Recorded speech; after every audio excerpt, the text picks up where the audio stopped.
La Fundación Argentina de Nanotecnología invita a los alumnos que cursen los 2 últimos años del secundario a participar del concurso Nanotecnólogos por un Día 2012. Los ganadores obtendrán becas, bibliografía y dinero en efectivo para las escuelas que representan y una visita a un laboratorio de nanotecnología en nuestro país. Para más información, contáctese a nanotecnologosporundia@fan.org.ar. Ahora vamos a hablar de nanotecnología con Galo Soler Ilia. Galo, si excluyéramos, si no te permitieran decir la palabra nano en un día, sería un problema para vos, ¿no? Tengo que cambiar de laburo. Sí, ¿no? Sí, sí. ¿Lo decís muchas veces? ¿Estimaste alguna vez cuántas veces decís la palabra nano en tu día? No, pero además no cuento cuando lo digo en sueños. Bueno, por esa parte ya es un poco, eso se te permite más. Contame un poquitito de qué se trata esto de transistores. ¿Cómo es que estén en un átomo? Un solo átomo. Es algo muy nuevo, que de hecho es extremadamente reciente. En alguna época hemos hablado de los transistores. Sí. En este programa hemos hablado bastante. Para refrescarlo, muy simple, un transistor es el componente principal de los chips de computadoras. Consta en este rincón una fuente de electrones que salen para allá, pasan por una tranquera o puerta, y llegan a un colector.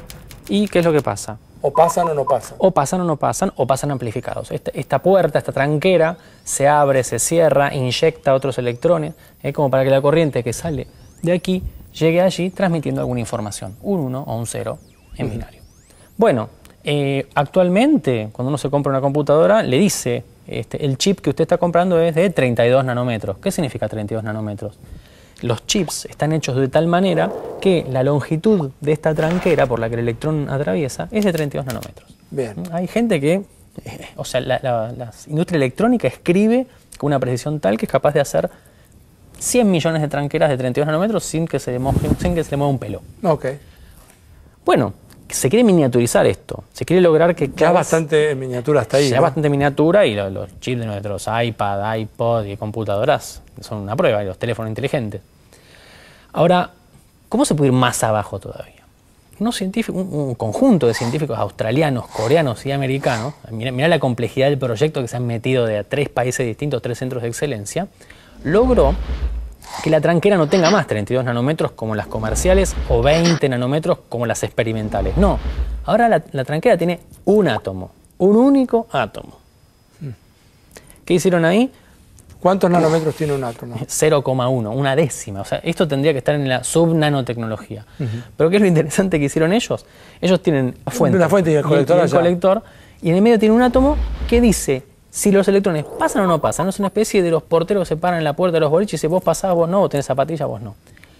Bueno, ¿cómo hicieron para hacer esto? Porque es una cosa de locos. En la industria electrónica se usa como una especie de stencil. Se hace una máscara, se recorta de alguna manera, se pone sobre el... Es un poco más difícil que eso, pero no importa. Bueno, además estoy tratando de pensar cuál es la máquina que hace el stencil. Claro. Porque recortar con esos tamaños no me lo quiero imaginar. Eso es para otro micro, lo voy a explicar en profundidad. Pero imagínense que hay que hacer, recortar, hacer un stencil y después hacer un spray con otra máquina espantosamente cara que yo no tengo, ni me voy a comprar. Eso dibuja un circuito electrónico.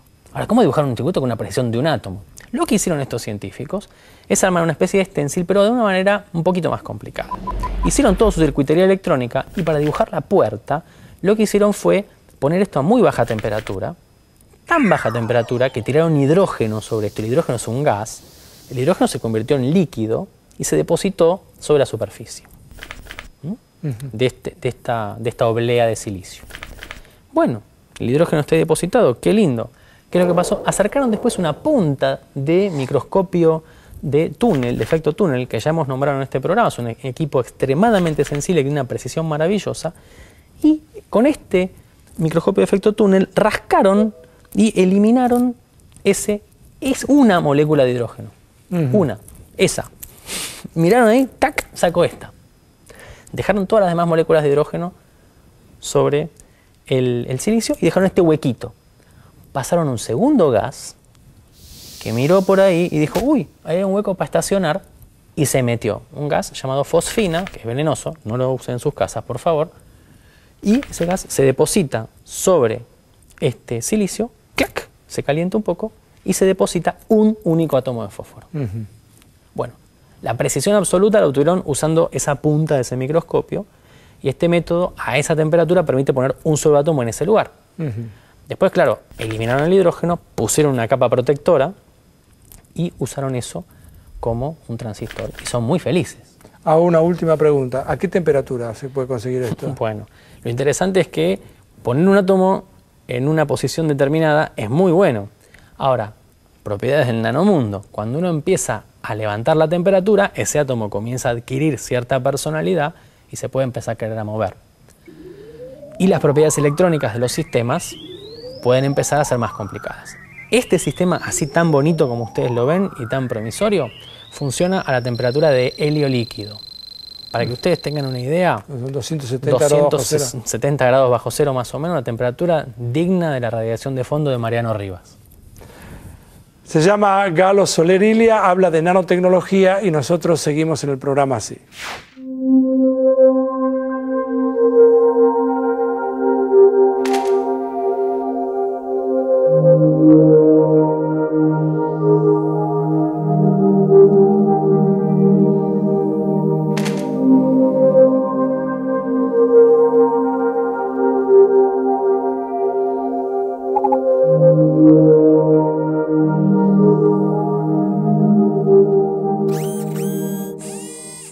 Para terminar el programa les quiero contar un experimento que hicieron unos biólogos y en función de eso quiero hacer una pregunta.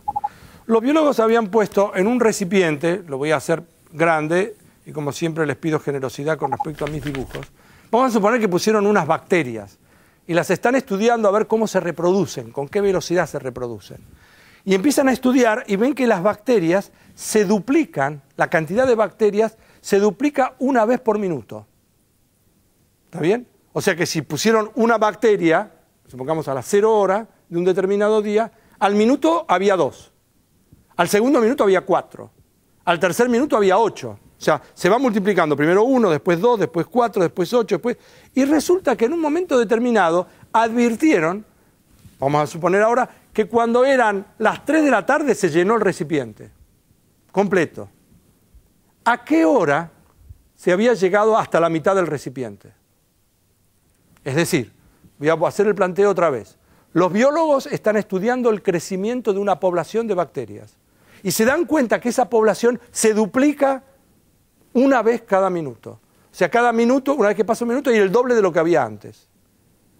Descubren que a las 3 de la tarde, después de estudiar un rato, a las 3 de la tarde justo se llegó al tope del recipiente. Entonces la pregunta es, ¿cuándo, en qué momento del día habían llegado a la mitad del recipiente esas bacterias? Nosotros vamos a buscar juntos la respuesta la semana que viene, aquí en Científicos Industria Argentina, siempre por Canal 7, la televisión pública. Chao, gracias.